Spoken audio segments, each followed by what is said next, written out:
Okay, we're gonna let some people trickle in.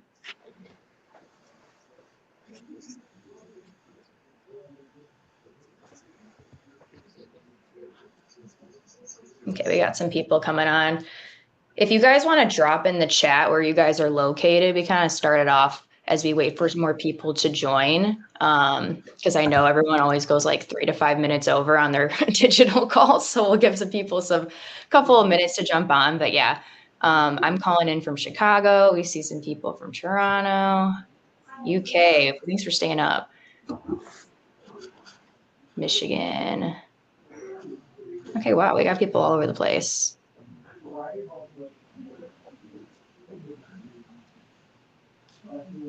Awesome. And then also too, while we wait, we'd love to know who's in the audience. So if you have a brand or you work for a brand, why don't you post the URL in the thread, just so people can look up different brands. I feel like it's a great way to get exposure and just learn about new brands in the health and wellness space. So yeah, link your brand if you guys are online and you're part of a brand.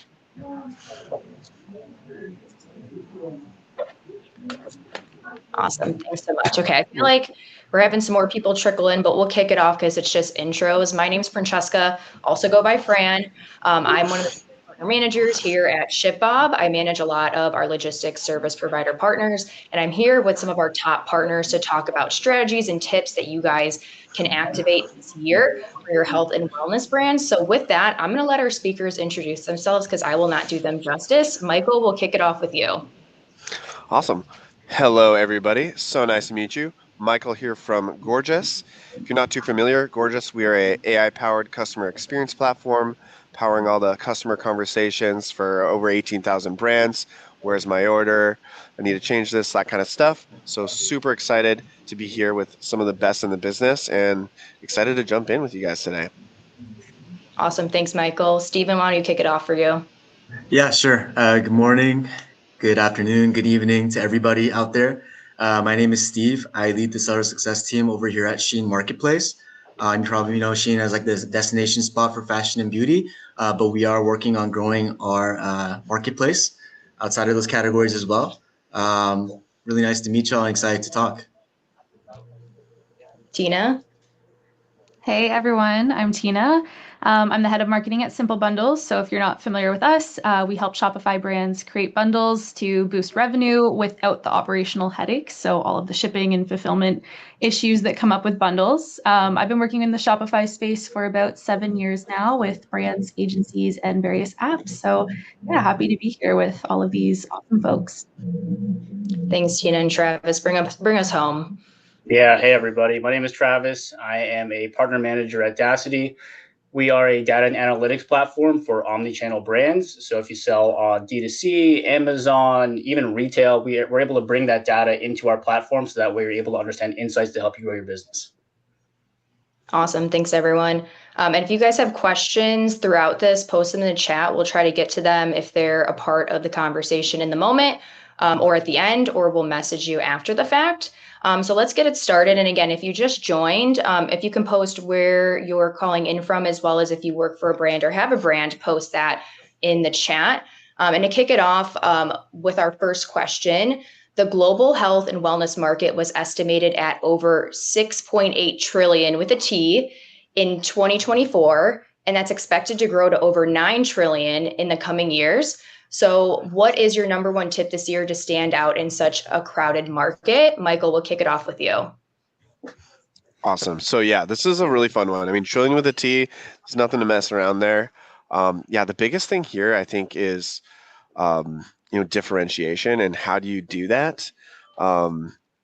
Leveraging automation and like AI driven personalization in customer support is really important. I mean, this is where the rubber hits the road. These are your conversations you're having with your customers and they have to be personalized. It's like table stakes at this point. I mean, there's tons of data. All these, app ecosystem integrations you're using should be talking to each other. And that's how you get to that point. And consumer expectations today are really high. So brands that can provide really fast, really seamless and really personalized interactions are going to end up building stronger loyalty and be able to differentiate themselves from competitors. And by having something that automates like repetitive replies, that's going to let your team focus on high value interactions, and that's what drives like retention and revenue. So that's kind of my hot take on that. I love it. Honestly, being automated and connected in your tech stack has been really important, I think, to a lot of our customers as we see a lot of these order updates, just information being shared across so many different partner channels, just so the customer gets it and it's very timely. So I feel like that's such a great tip. Tina, did you have something to add? I was just going to talk about, the importance of foundations. And I feel like, coming from the support side, that's a very important part of, building a foundational strategy.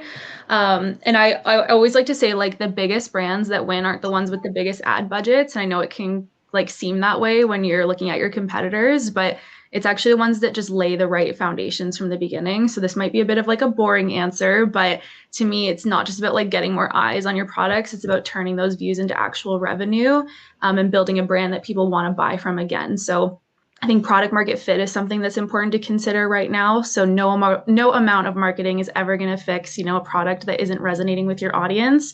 So like before you start promoting things aggressively, just like maybe take a step back and think about, do people actually want this product that I'm selling? Is my messaging clear and compelling? And what makes my brand actually stand out from my competitors? And like the best way to do this is to just talk to real people. So start testing that demand through organic channels like Instagram or TikTok, and like seeing the responses you're getting on your content, using things like pre-purchase or post-purchase surveys to get direct feedback, and then just focusing on benefits over features, or even just like talking about your products to the people that you know in your life, even your neighbor, your mom, your best friend. You can always share your products with them and get that direct feedback if you don't really have maybe an avenue or a large social following yet. And then, just benefits over features always. You have to remember, like, customers aren't buying something like a package of vitamins. They're buying a solution for better sleep just after 2 weeks of consistent use. So you can see like the difference in messaging there. So just validate your demand, refine your messaging, and then just keep focusing on your foundations. And once you feel like you're in a strong point there, look at your website conversion rate optimization, because traffic alone, like I said, isn't going to save you. You can keep spending all this money on ads, but if people are landing on your website and not actually converting, you're just wasting your money. Traffic is only half the battle. So make sure you're looking at things like slow load times, clunky navigation, or weak CTAs across your website, just to make sure that when someone is landing, they are actually having a really good experience. And then the last thing I'll touch on when it comes to foundations is the importance of product bundling. So I think this is one of the best ways to differentiate your brand and increase profitability without relying on really steep discounts all of the time.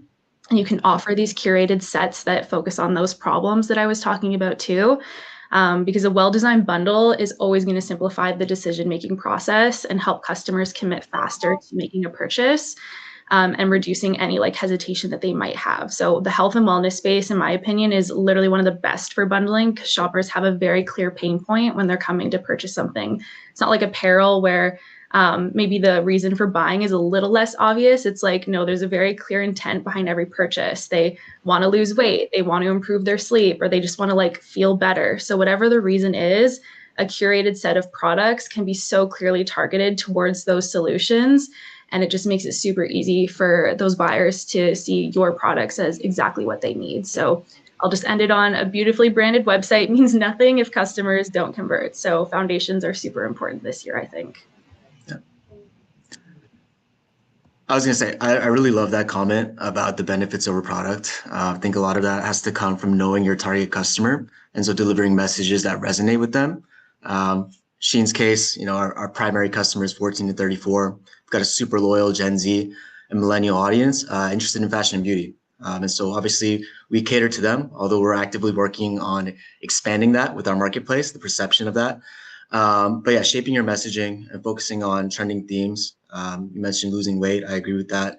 And having the right digital assets. So coming from a marketplace lens, or selling on any other channels, making sure that you have great digital assets to ensure that product listings fit the channel that you're selling on.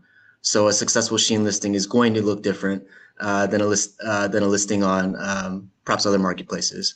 So just always kind of keeping that in mind as you enter in these new selling channels.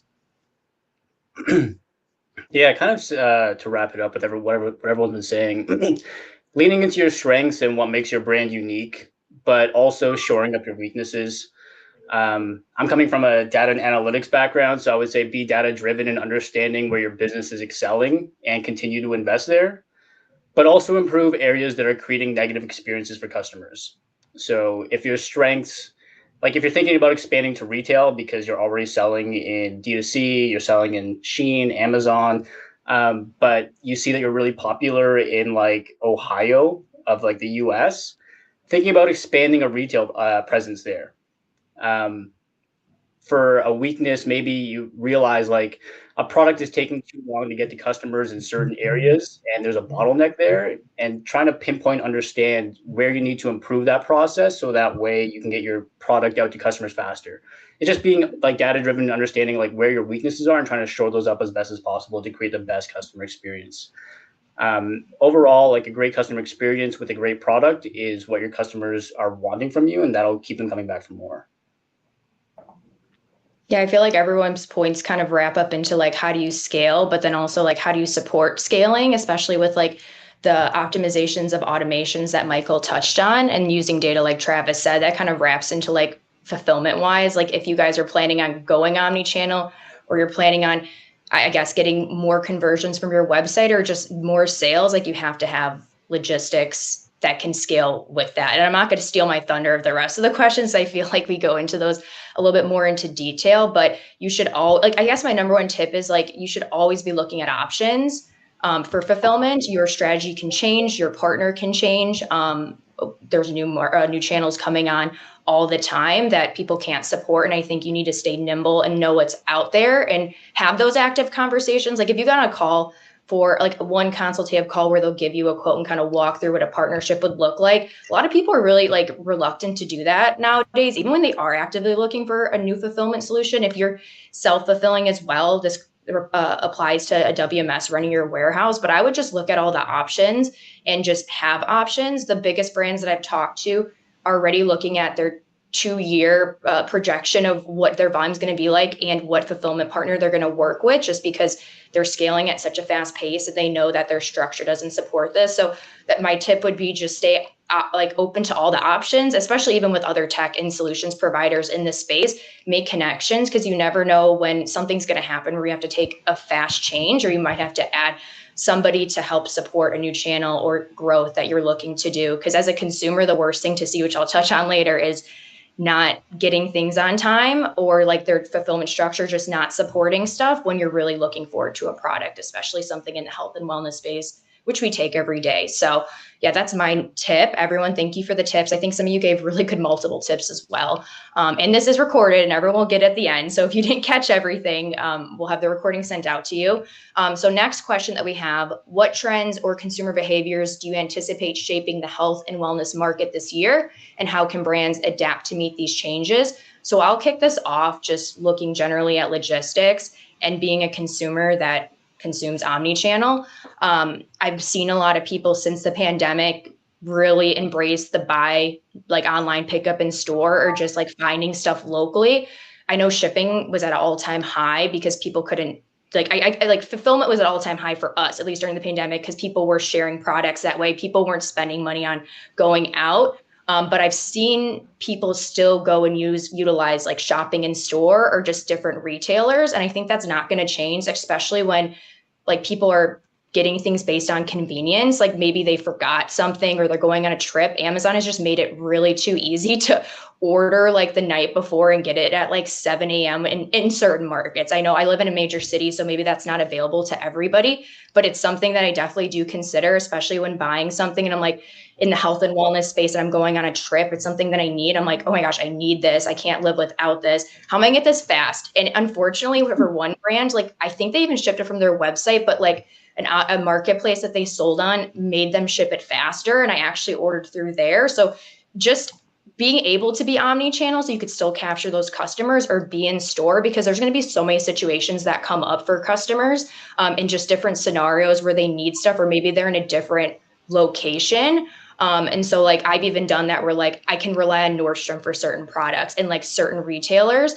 And so just I've seen that trend happen, and you just you need to figure out where your customers are shopping. And I know there's a lot of great resources of doing surveys and just looking at the data. So find the data and figure out where your customers are shopping, especially in major metropolitan areas, like what are more popular. Cause like, I don't think that's a trend that's going away. And a lot of times too, like I'm buying brands from those retailers versus from the website for just various different reasons. So I don't really see that going away. I know there's a lot going on in the chat. So anyone want to jump in on this question or this thought?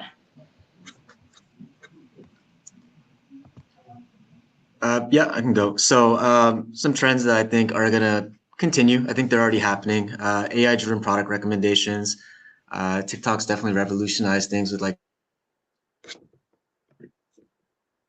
algorithm. SHEIN, the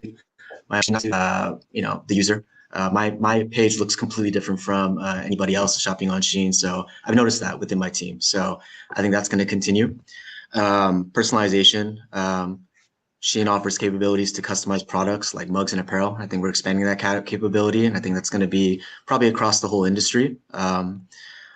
Fitness-centered messaging. I think we're seeing a lot of macro trends here. We saw an Ozempic commercial during the Super Bowl, so I think that's going to continue. In order to adapt to this, I think brands should leverage multiple retail channels and marketplace channels, as well as social platforms. Cast the wider net and collect as much data as possible. I think someone in the chat said, data insights are gold, and that's always going to hold true. I think you get more data if you're participating in more of those different platforms. So that allows you to identify your trends. Always be prepared to A/B test once you identify trends. Yeah. Steve, I think you brought up. Oh yeah, go ahead, Tina. Sorry. I was just saying, like, I feel like we all are probably big data nerds here, to be honest. And something that you mentioned, Stephen, was like casting a wider net. That was actually kind of what I was going to focus on too for this, was like the point of being omni-channel. And I know that's definitely not a new thing by any means in this industry, but I feel like it's just like more important this year. Some like recent brand discovery trends that came up that I wanted to share. And by the way, these are from the D2C Index, which is a really cool monthly curated report. If you haven't heard of it before, I definitely recommend check it out.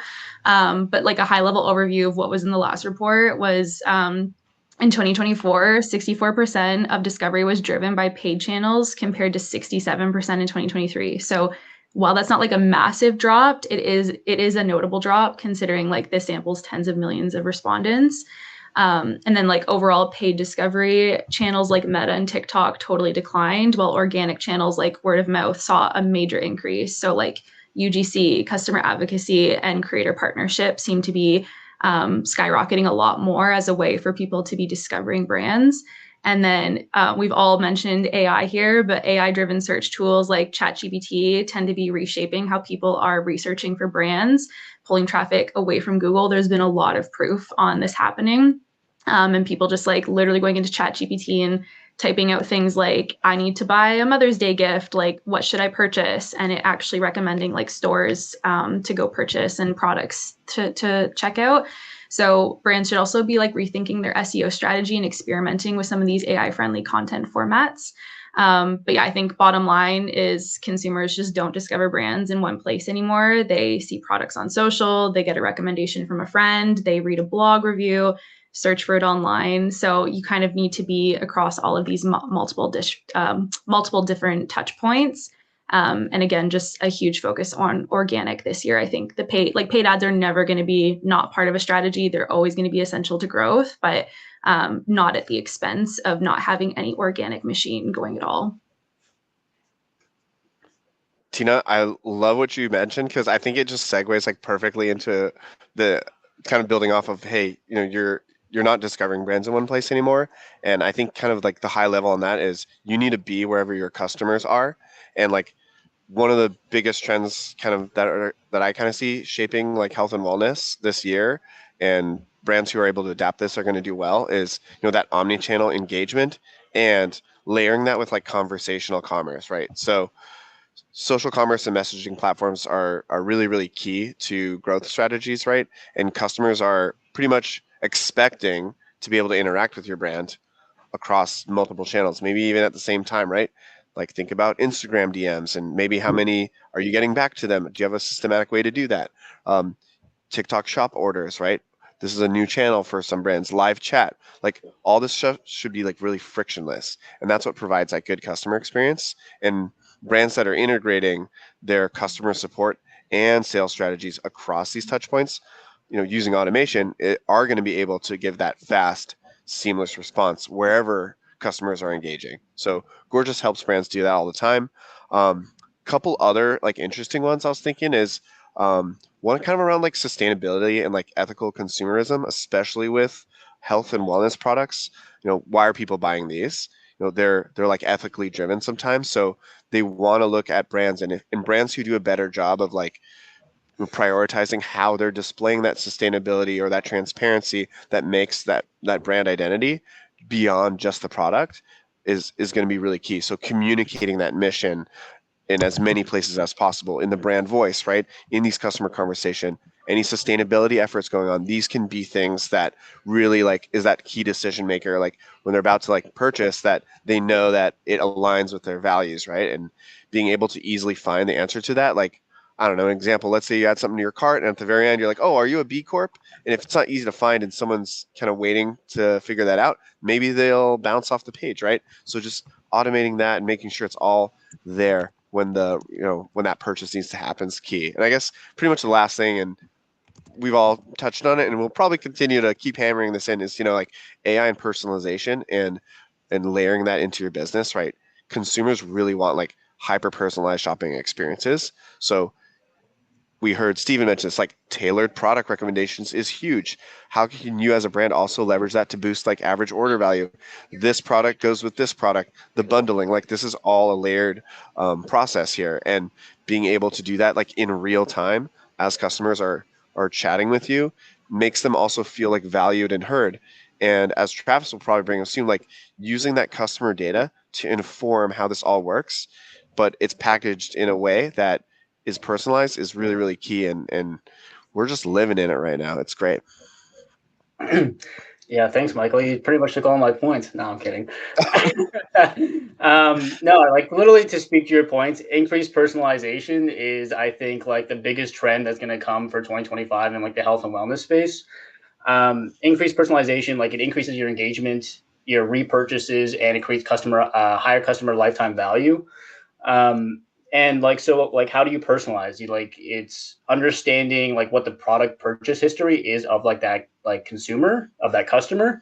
And with Daasity, like you're able to understand like, what are the like buying frequencies with that product, if it's like a repurchasable product. Like with supplements, like it obviously like they run out, so it's like what's the time frame between like those two time periods that people tend to reorder, and like having like an email or an SMS reminder notification to be like, hey, you might be running low, here's maybe it's time to reorder now, and you could potentially add like a discount code to incentivize a repurchase. Within Daasity also, we have product affinity insights, which means essentially like when a customer buys X product, like what are they likely to buy with it in the same cart or after in like their second purchase. So that way you could follow up with like, hey, a lot of our customers who like this, they like this also. Or you could, potentially put those and utilize those insights for your product detail page to add those, like, customers also bought this along with that. So those are great ways to, increase personalization, to increase your average order value, and ultimately to increase like your customer lifetime value. And at the end of the day, it's like always just coming down to like customer segmentation, understanding like what, where they like what journey or where in the process they are with you and your brand. Like, are they a single buyer? Did they just purchase from your brand? Because that flow and that like communication is going to be a lot different than a high value customer who has bought from you multiple times and has spent like over $300 with your brand, right? There's a brand that I won't name them, but a clothing brand I buy from that still sends me emails with like female shopping like sales and stuff like that, and I'm like, bro, I'm a guy, like don't send me these emails about like girl like clothes going on sale, like like that's very easy segmentation. Like just segment it for like like male stuff. So just being able to segment your communication and like personalize it's going to be very like I think that's going to be the separator and like a big focus for 2025. And then also I think it was Tina who might have mentioned this, but in-store shopping is definitely coming back. We're fully back from COVID, so like in-store shopping is back. So it's like being and meeting your customers where they are. Awesome. I feel like we touched a lot on data, but that's kind of our next point too, which you can never have too much data or not make a decision based on data. So, how can brands in the health and wellness industry leverage data to make smarter decisions? Travis, do you have any other points to add? 'Cause I know you just talked a lot about data. Yeah, totally. I would say from like just an overall like leveraging data to make smarter decisions point of view, you want to unify your data so that way you don't have any data silos within your business and just have like a top-down driven understanding of like your business performance, but also the levers that you can pull to help drive like increased growth. So if you're selling omni-channel, like do you understand what the performance is of like your D2C versus like your Amazon versus if you're selling on Walmart, if you're selling on Target, if you're selling on SHEIN, if you're selling in retail? Also, do you know like which marketing channels lead to the highest customer lifetime value? You want to continue to invest more in the channels that like bear more fruit for you than the ones that don't, right? So if you're seeing more higher customer LTV off of Meta as opposed to TikTok, like invest there more. Are there influencers that are driving more revenue from you for you? Is there products that have like a higher customer lifetime value as opposed to the one that you're like maybe highlighting more than others, so that way you can reposition them on your website to try to drive more traffic to those because they do have like a higher like repurchase rate and customer lifetime value. So just having a top-down understanding and just being able to get into the nitty-gritty of things and understanding like where are your strengths, where do we need to continue to reinvest, what levers can we pull in order to improve our performance, and like where are we weak and where can we shore up those weaknesses to try to improve like our processes here to create like better customer experiences. But it all starts with really having a good understanding of the data within your business and having clarity in those areas. Yeah, I totally agree. I feel like in fulfillment, this is a place, I guess, maybe the data can get lost, especially if you're using like outdated manual systems or your systems don't talk. So at the bare minimum, if you're onboarding with a new 3PL, you should be looking for them to do an analysis for you from the start, to use that data to like be more strategic about where you place your inventory. I feel like that's the bare minimum of what they should be doing for you if you're going to onboard with them, if they're selling to you. If you're still sticking with your fulfillment provider or you have a WMS that you use in your warehouse, there should be data points or analytics that pulls this automatically. If not, you should request for them to pull that for you. But I think as we go further into the future and things get really automated and data should just be there for you. And the providers you use should be using systems that talk to other systems, but also make suggestions. And so that's a really vague answer of saying like you need to have data for logistics, but also you should be demanding it on the fly, or we have that in real time, especially most WMSs and like dashboards that you're using if you're outsourcing fulfillment, like show you everything in real time. So like you should have all that information, but strategically using it to place inventory closer to customers will help with the customer's experience of just driving down costs for you, but as well as like transit time. And I think that's the most important thing with like the health and wellness space, because people want stuff fast. Travis talked about like having automations for when things, when they might need something to be ordered. Like people will forget that. People will not see that email because they get a bunch of emails. And so they're going to order last minute. That's something like you really can't control. And just being able to offer fast shipping. We surveyed our customers and like I think 85% of them said they are going to offer free shipping this year. And so I don't think it needs to break the bank. Like if you're just an emerging brand, start with the facility closest to your customers. And again, you can run that data based off of your sales history from the last couple of months.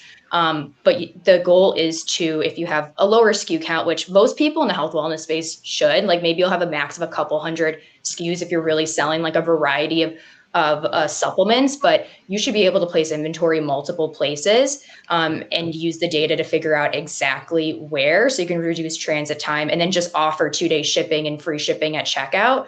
And so data at the bare minimum should be able to do that for you guys. And so ask your fulfillment providers if they can't do that. And if you want something like that, definitely reach out, because the system should be automated. So this is really easy for you to do in real time. And that's kind of my take on the fulfillment aspect of the data. Tina, you want to jump in with how you think you guys can use data? Was afraid to cut someone off again, but I love know. this question. This question's so good because I feel like product bundling isn't something that people think about data first. We tend to like look at all of our products in our categories and just like decide what we want to product bundle together and see if it works. But data can actually be a very important part of selecting which items go together naturally. So this is like one of my favorite things to do, but the obvious approach is to analyze your sales history and see which products are purchased together frequently. So the frequency ratio I always recommend should be between 5 to 10%. So if a brand sells like a collagen powder and 10% of orders are also including like a vitamin C supplement, then that's a really strong signal that you should just create a bundle of those two items together, because customers are naturally purchasing both of them in one go anyway. And it just like aligns with natural buying behavior because they're already seeing these items as complementary. So it makes it way more frictionless for them to kind of get both those items on one page. But aside from that, the other approach that I really like taking, and this one's less common, but I do think more brands should try it, is not only looking at single transactions, but also looking at transactions over a period of time and that behavior over a period of time. So kind of depends on what your sales window is. Like if your customers naturally come back between like 60 days between their first and second purchase, that's the window you should look at. If it's 30 days, then look at that window. But you can see like what item someone purchased first, and then what was their second item that they came back and purchased within that window. So one example could be like a fitness brand saw that like customers are buying a protein powder first, and then before 30 days, they're coming back to purchase like a second item that just naturally goes with that protein powder. So this is just like another really good way to indicate like, okay, people are obviously thinking about these two items together, so we should try it as a product bundle. And instead of manually going through all of these spreadsheets on your own, we love the topic AI today, but it can process the sales data so much easier. So I just recommend like uploading some of this sales history into AI, making sure that the customer data is anonymous. Please do not upload personal information about your customers into ChatGPT, but just use the products purchased and then use like a prompt of, sort through this data and identify which two items are being commonly purchased together, and then which item is being purchased first and then second within a 30-day window. And then you'll just have a bunch of recommendations of things to try bundling, and they are obviously things customers are already naturally purchasing. So I recommend doing that than just trying random products without any idea of if they're going to work. Yeah, I think that Tina, like especially on looking at what customers have purchased, and like that also really ties into personalization, because you want to recommend something that they actually like, and like feeding that, ChatGPT, like feeding that stuff through like Daasity, like really extracts those business insights. And it's like, how do you make smarter decisions? Like with all this customer data, what do you do with it? One of the other areas definitely to look at is like, your support tickets, your frequently asked questions, like what are people asking about? You can uncover really important insights from that. And, the other thing that comes about from it too is like common pain points. Maybe you're getting a whole bunch of returns requests after you just launched a certain item. Maybe that could point to a manufacturing issue, right? So you can come back and head it off at the pass, right? There's tons of ways that you're going to want to leverage like all these conversations to tag tickets and use those tags to inform segmentation in your email marketing as well. So if you have somebody who maybe they're known to always ask for a discount and you have a tag for that, you may not want to serve them the same messaging as someone who you consider a VIP. Maybe they have really high LTV. You may also not want to serve certain discounts to those high LTV people because they're happy to purchase without a discount. So you really want to keep these customer profiles separate and use all these conversations that are pretty rich in data that are happening every day to kind of help you predict like those customer needs, right? The other piece too is knowing what needs to be automated from like a repetitive task standpoint is really, really important. A bunch of people asking about where's my order is not necessarily ground shaking questions, and these are things that can absolutely be answered with like Shopify data you already have, tracking data from ShipBob, whatever it might be. Like you can have AI do the heavy lifting for those things, leaving your team open for some really high touch stuff. Maybe it's like some complicated order, some complicated situation, really needs some empathy. Now those folks are available to deal with that, and that's really what's going to be that true customer experience where if you were able to resolve that, or if you're able to make them happy, like that's going to improve response time, that's going to improve customer satisfaction and conversion rates from support interactions.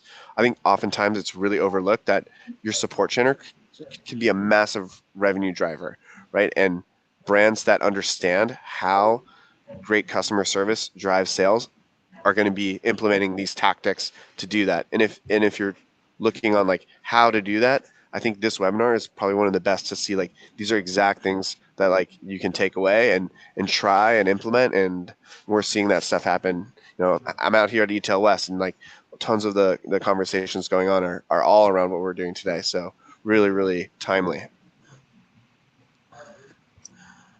Yeah, lots of great insights. I know there's a lot of talk about data, but definitely warranted. For me, I would say, leverage all the data that you get from the selling platforms you're on. We're in really exciting times where there's a plethora of data. And so more than likely you have a lot more than you think. And I know over here at SHEIN, we actually have account managers that can provide more data. So, marketplace trends at a larger scale. These are things that if you ask for it, you can get it.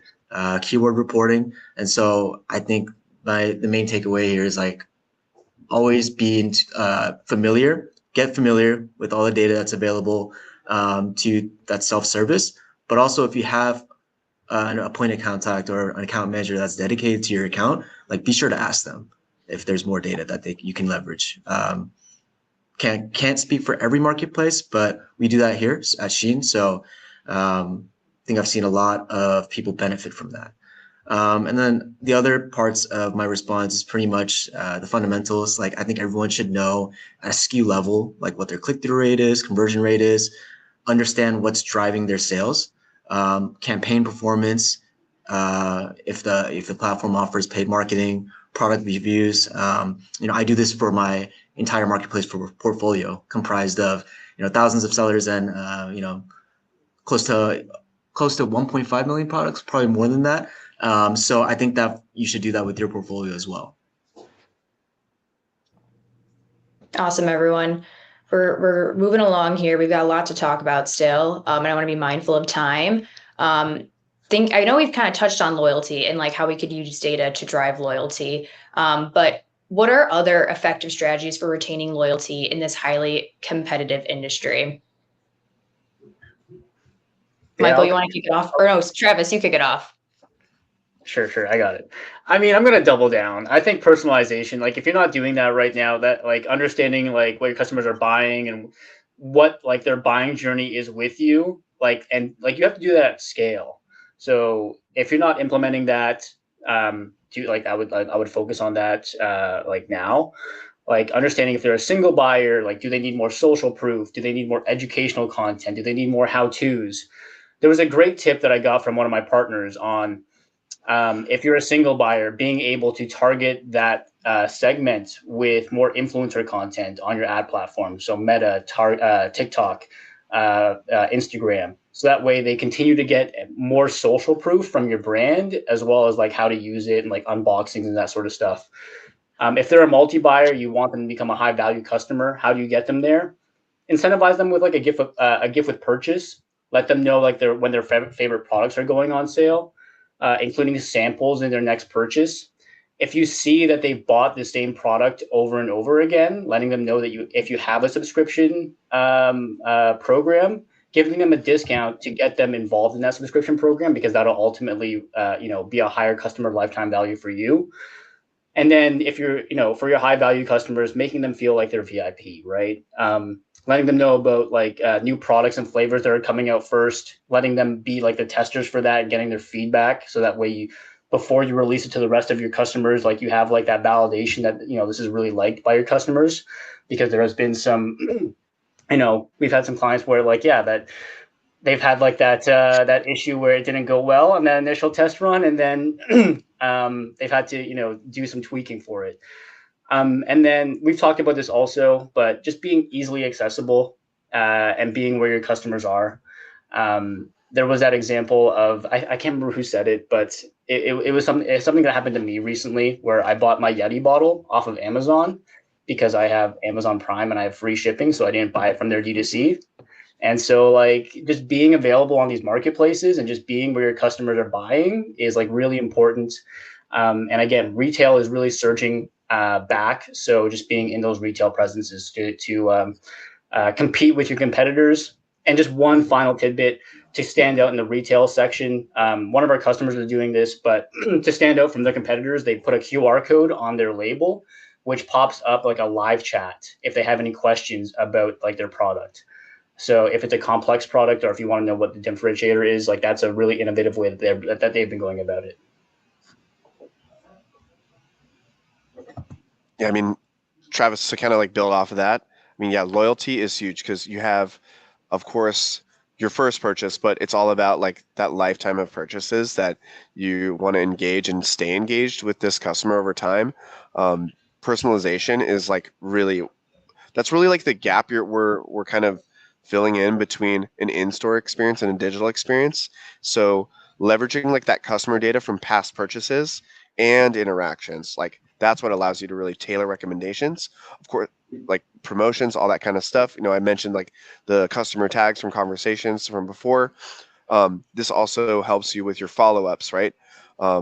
We can also do this stuff kind of now today where if shoppers are live on your website, how are you helping them through the customer journey? What kind of customer journey do you want them to have? Like if somebody has purchased in the past, do you want to pop up a message, say, hey, like we have our new, protein powder in that pairs really well or similar, to your last order. Maybe you want to try this out. So it's kind of like that concierge type of service that you can implement digitally and still provide that experience, but leveraging data, leveraging personalization to make it happen at scale. The other thing too is, and I don't think we've touched on this, is like proactive engagement, right? Engaging customers before issues arise. So, setting expectations on return policies, especially like, during a holiday season, like maybe things might take longer or there's a longer window. I think before people purchase, they have all these kinds of questions. They may not be able to find the answer. So if you can send them order updates, wellness tips, right? Loyalty, inform them, hey, we have a loyalty program. You buy 5, you get 1 free, or earn points to redeem, right? Just even letting people know you have that is really, really key because that keeps them connected to your brand. I know like an example that I love to highlight is a clothing brand called Kith. They have a loyalty program, and if you visit different stores, you get like a little icon for like New York City or Los Angeles or Hawaii. Like, so people are really engaged with the brand and they want to kind of gamify and collect, and they earn these points and can redeem it. So that stuff also really drives that engagement. So if you haven't looked into, displaying loyalty data and identifying your customer conversations from that and making that more personal, that's absolutely something you should be incorporating every day. So those are kind of my thoughts on that. I'll just piggyback off of what you just said about Kith. I think, building programs that help the customer advocate for your brand is super important. So incentivizing feedback, we do that at SHEIN with SHEIN points. You want to encourage repeat purchases as well. I think that also earns you SHEIN points. And also having a great customer service strategy, as Michael mentioned as well. So having fast responses, money back guarantees, just having policies in place so that you stay competitive. I think most brands are doing that today. So super important to just monitor your competition as well and understand what they're doing and try to match that at least. And most importantly, just continuously improving your assortment. I think this is the main reason why SHEIN has grown so big. 8 out of 10 SHEIN customers actually return to shop on SHEIN. They're so sticky that we actually have like a cohort for them called loyalists. So yeah, I think continuously improving your assortment is always going to be, should always be in the back of your minds, in addition to these great tips.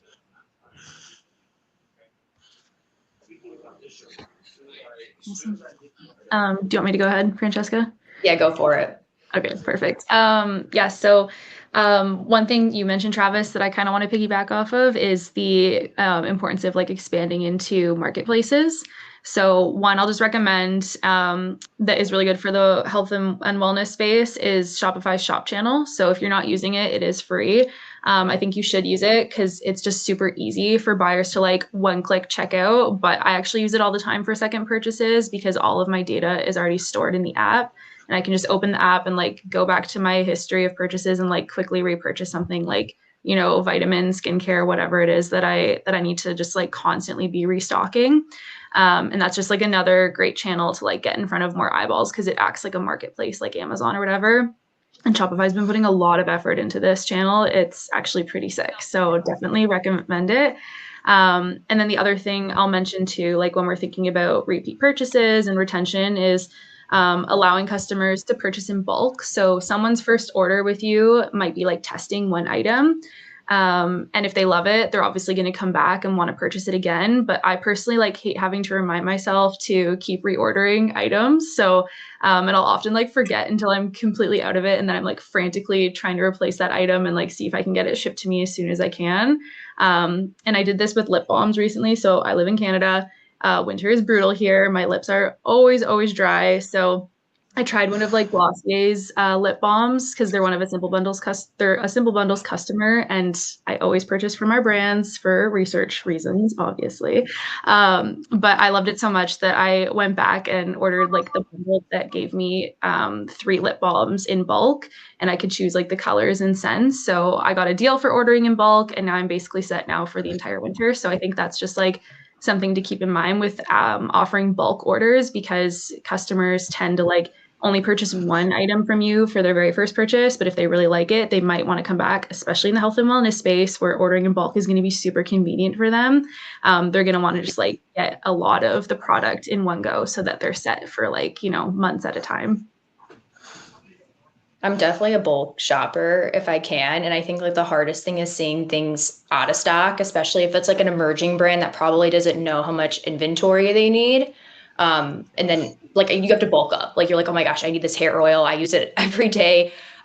So Tina, I love that. I love that advice because like I'm one of those people that does that, especially when I know like the brand is popular and sells out, which can be tricky for the brand. And that kind of leads me into like my thought about loyalty, which sounds really basic, but don't promote as much if you don't have stuff in stock. Or and I know things in supply chain come up a lot where like you just can't control it. Like you can't control shipping, sometimes fulfillment, inventory getting to your warehouse. Like there's a lot of hiccups that we experienced during the pandemic that we saw really firsthand on like how supply chain can really affect our businesses. But it kind of going back to Michael's point, like just be proactive about communication, especially with fulfillment. Like there's so many tech solutions that connect, like Gorgias, ShipBob, and there's some like tracking services that connect the data to share this information. So you don't have that Wismo question, but also if like things are happening behind the scenes, customers don't know what's going on. They're not going to have a great perception of your brand if they ordered something that they need right away, which is kind of everything in the health and wellness space, especially with how consumerism is right now, where people wait till the last minute. So, and I know you can't control it, but like there's a lot of things you can do with like alerting yourself with inventory levels so you know to reorder, or just communicating proactively on like shipping delays, where this information should be in like your dashboard for shipping, whatever provider you use or whatever solution you use. Like this information should be there, and like there should be call outs already. So just automating that and sending out alerts, because I think the most frustrating thing is these first time customers. I'm experiencing this right now with a brand in the health and wellness space that came on, kind of talked about other brands that are similar products and said theirs is better. And then I bought, because I was like, okay, like I'll try it. And so many people were talking about these flavors and didn't ship out within 24 to 48 hours. Now it's been a week, and then I get an email that they're having issues. And I feel like if in the front end, if you can alert people or just reduce your spend on ads, which I know sounds so painful, but like on the opposite side, like if you don't have a logistics solution set up or you're having issues, like it can just make the customer experience worse. So just try to be proactive if you are experiencing issues, because like they are going to come up. There's going to be stuff that you can't control. I think customers will be more understanding, because I got that email and now I'm a little bit more understanding of like, okay, I'll wait for this product, but also I'm going to probably go buy other product I was purchasing in the meantime. And just having that understanding versus like, okay, this brand hasn't shipped anything and like they're not responding to my emails, or like I didn't get an update. So just kind of managing the customer experience and expectations, especially when, like someone had said, the holiday season, like shipping delays are usually happening, and just sales, like if you're having like bulk, like, or big discounts and like a lot of sales are going on, just communicating that to people, and I think they'll be a little bit more understanding. So great thoughts on loyalty. I know we're coming up to the hour, so if anyone has anything in the chat that we can answer, post it in there, but we're going to move on to the next question. This will be our last question. So all brand owners and operators envision their brand becoming the next category leader. How can brands in this space effectively scale without compromising quality or customer experience? Who wants to jump in on this one first? It's kind of a loaded question. I'm happy to. Thanks, Travis. I would say, yeah, it's about testing, optimizing, and then going all in. So like don't open up a new sales channels until you feel like you've got your current ones dialed in. And like, that could be like your gross margins, that could be your retention, that could be your product recommendations. But testing small first. First of all, we're getting like the current ones that you have, like a good like feeling that you're really dialed in with those. And then testing out like new regions or channels in small batches. So whether that's like going into retail or going into a new marketplace like Amazon or SHEIN, tweaking until you get it right and then scaling. So also a big important aspect of this is like having strong foundations and being able to automate where possible. So Gorgias for customer support, ShipBob for logistics, Daasity for analytics. Just being able to free up like human bandwidth so you can focus on actually like growing the business, as opposed to like having to do like repetitive manual tasks over and over again, which just take like, it's just a time suck. And then, keeping your cash flow tight. Overfunding can mask like sloppy operations, while underfunding can halt momentum. So being able to focus on your unit economics and being able to forecast aggressively, but also realistically, by keeping a buffer there to stay profitable. Yeah, I think Travis, you're kind of talking about like the these trifectas, like you get all these efficiencies when you start connecting all these systems together. I have this like fun little data point here for you guys. So we found that like 80% of shoppers are more likely to buy when given a personalized experience, and like this is some HubSpot data to tie off of that 90% of customers rate an immediate response as important or very important when they have like customer service questions. So in order to kind of stay like as a category leader, baking this into your strategy where you're actually talking to people and you really want to make sure you're hitting on these points, because this is what people care about. This could be the one interaction that they have, and are you meeting those expectations? So take a look at your inbound inquiry volume, understand your seasonality, and like supplement that stuff with AI. Like make sure that you can soak up those common questions. You also want to take a look at your ticket to order volume ratio and understand, is it high, is it low? What that is like the number of questions you get per 100 orders.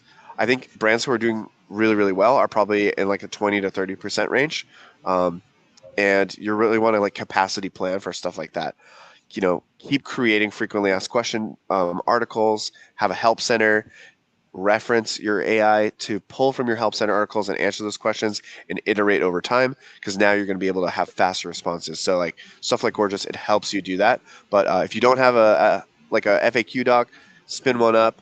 That's like definitely the best place to start, and get people to, they really want to just understand what are they getting and when are they going to get it at the end of the day. We're all human.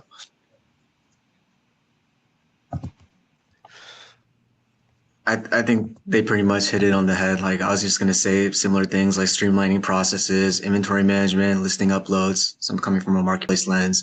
So leveraging integration partners if that makes sense for you. leveraging innovative tech for customer service. So you see a lot of AI chatbots out there these days.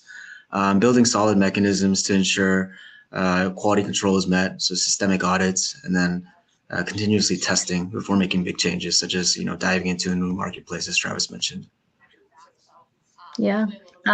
I feel like my answer is such a cop-out answer, but I do feel like it's super important, so I will say it. But there's an idea called taking imperfect action.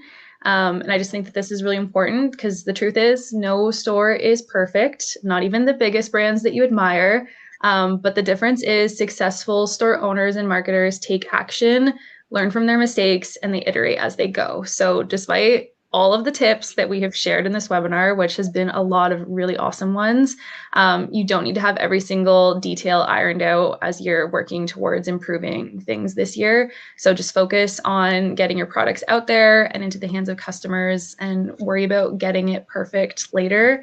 I always like to say, view your store as a living experiment. It's always ongoing. So just, use your customers as your secret weapon by treating them as focus groups, by asking for feedback, monitoring their buying habits, and just using the insights that you have access to make quick changes. So progress, not perfection. I feel like we can definitely resonate with that, progress over perfection, because at ShipBob, we've really grown with our brands, and we didn't know what we didn't know, and they didn't know either. And we kind of work together with people in the ecosystem to learn and figure out how to do this, because we're all really learning. Everyone's new to e-commerce. People have been in retail and still we're learning so much about both, but we're just here to, like you said, iterate and just kind of go out there and try. And I think I talked about a lot of different tips for fulfillment, but just not compromising on quality or customer experience could really just be focused on having a fulfillment provider that you trust. So when these issues go wrong, you can work on them and also innovate on them, kind of like what Tina said, because there's always going to be updates that maybe someone needs on their system or a process change that you just don't know until you know. So the progress over perfection. But yeah, really lean into your fulfillment or your WMS provider and make them a partner to you, not just they're your service provider, and find someone who can do all of your omni-channel fulfillment. I think when you think of consistency across the board and customer experience, it's working with one team that can reach these different channels and regions. And so as you continue to expand and grow, it might be that you have to find a new fulfillment partner or WMS to integrate with different marketplaces, different channels, go into different regions. And we've kind of seen that move from brands that are global, from using multiple warehouses to using one, that can kind of keep up with the consistency of the customer experience, the quality, as well as the customization you can offer, which I know customization is kind of new to the health and wellness space because it's not necessary, but it's something that a lot of brands in the space are doing with the packaging or getting a shaker bottle included or a reusable container and stuff that aligns with sustainability. So just find a partner that can grow with you, but also you can work with when things happen. But utilizing one partner usually is the best way to keep things kind of consistent. And with that, I don't think that we have any questions in the chat, unless anyone that's on still has any last questions. I'll kind of wait for maybe someone to post something. Okay, if not, we appreciate you guys coming here and everyone sharing their insights. We will be sending a recording out, and then also we have your guys' contact information as well. So I'm sure that the partners will be reaching out individually to all of you. But once we send the recording out, if you want to be connected with anyone on this call, just reply back because ShipBob will be sending out the recording, and we can connect you with any of the partners here or even in our bigger ecosystem.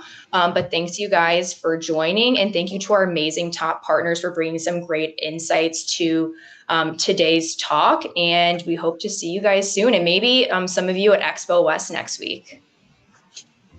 Thank you, Francesca. Really Awesome. appreciate it, guys. Everyone have a great rest of their day.